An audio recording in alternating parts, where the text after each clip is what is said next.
something many Muslim women face but don't always openly talk about, and that's feeling annoyed or hurt when their husbands don't have good boundaries with other women. Assalamu alaikum rahmatullah. Welcome to Resilient Muslim. My name's Dr. Aisha Malik. We'll be looking at how to choose uh, the right spouse, especially when it comes to setting and respecting boundaries. Many women hope to marry someone who is easygoing, someone they feel comfortable with, someone who's not too strict or controlling. No one wants to feel trapped or micromanaged in a marriage. Women don't want someone who's telling them stop this and stop that, and no one wants to be married to the haram police. So when they're choosing a spouse, they're looking for someone who some women are looking for someone who will put up with things they're doing that other men might have an issue with. So a woman might be looking for some man who's got Deen and Dunya. And when she says Deen and Dunya, often what she means is not that he's got a good job and he's religious. It often means that he's not going to be too religious. That's the meaning that people have when it comes to Deen and Dunya. So women look for someone who is not too strict and doesn't have these boundaries and issues. So he's not going to create issues for his wife. He doesn't mind how she dresses. She can wear hijab. She doesn't wear hijab. Perfume's fine. Male friends are fine. Going out whenever, coming and going. It's all fine with him. He doesn't have an issue with that. He's not going to say no. He's easygoing. He's a nice guy. And he's okay with all these things. Quote, nice guy. So the husband doesn't have these clear limits for her. What happens though is what the women don't realize is when a husband doesn't have these clear limits in what he expects from his wife, in particular regard that halal and haram aren't halal and haram for him and for her, he's okay. He's going to tolerate, he's going to put up with haram. He's okay with haram in his life. He's okay with his wife doing things that aren't permissible Islamically. So women think, well, I've got an easygoing husband and he's not going to breathe down my neck. And the husband thinks, yeah, I don't want conflict. I'm easygoing. I'm a nice guy. I don't really like saying no to people. And it's fine. It's between her and Allah subhanahu wa ta'ala. So now they're married, and what happens? Well, now the husband, he's got his female friends. He's okay being in khalwa, in seclusion with female colleagues from work. He's okay with his female colleagues meeting up coffee with them, for example, them calling him late at night when they've had an argument with their husband. And his wife's thinking, what's going on here? What happened? I thought I married a religious man.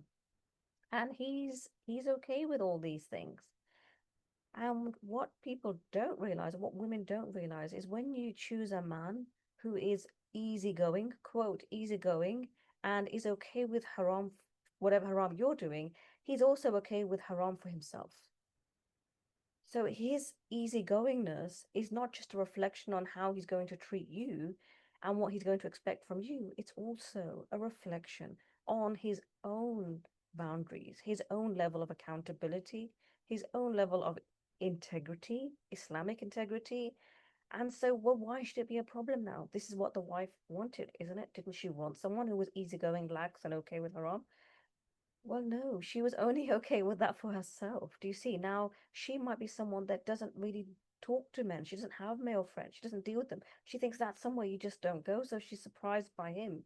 So when people tolerate haram, the husband and wife here now, because they've got their own definition of halal and haram and what they're happy to tolerate, they might have a difference. So the wife's like, well, I'm okay with wearing tight clothes and perfume and not wearing hijab and doing whatever haram I'm doing. But actually, no, you can't deal with women like that. That's the big haram. So now there's a big haram, a little haram.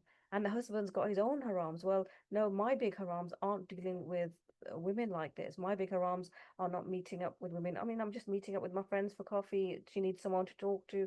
Why is that such a big problem? You wanted someone relaxed. So there becomes a conflict here. And slowly and gradually, the wife will lose respect for that husband because she'll see that he's not a role model. He's not a role model for her. He doesn't have that integrity. He doesn't have those things that you would want to see in a man.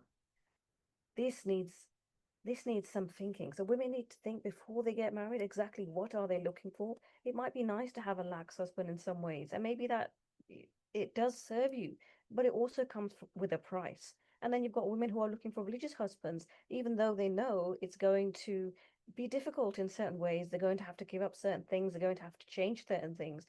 But they realize I'd rather marry a religious man because when I marry someone religious, he's also going to have that level of integrity and accountability and standards for himself as well as for me.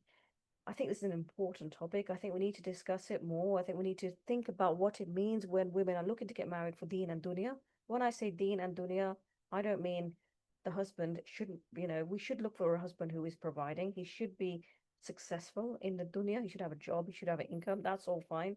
But what often people mean by Deen and Dunya, they mean that balance. Western, Eastern values, Islamic and non-Islamic values. And we need to work out what that actually means for people. So they go into marriage making informed choices, informed decisions about their life, and not afterwards being in, oh, this is so shocking. I didn't expect this behavior from my husband. But actually, should it really be such a shock? Because you married someone that showed you and told you they were okay with haram. Thank you for listening to the video. Inshallah, we'll record some more. I look forward to your thoughts and comments and questions in the section below. Do subscribe if you haven't already. Assalamu alaikum wa rahmatullahi wa barakatuh.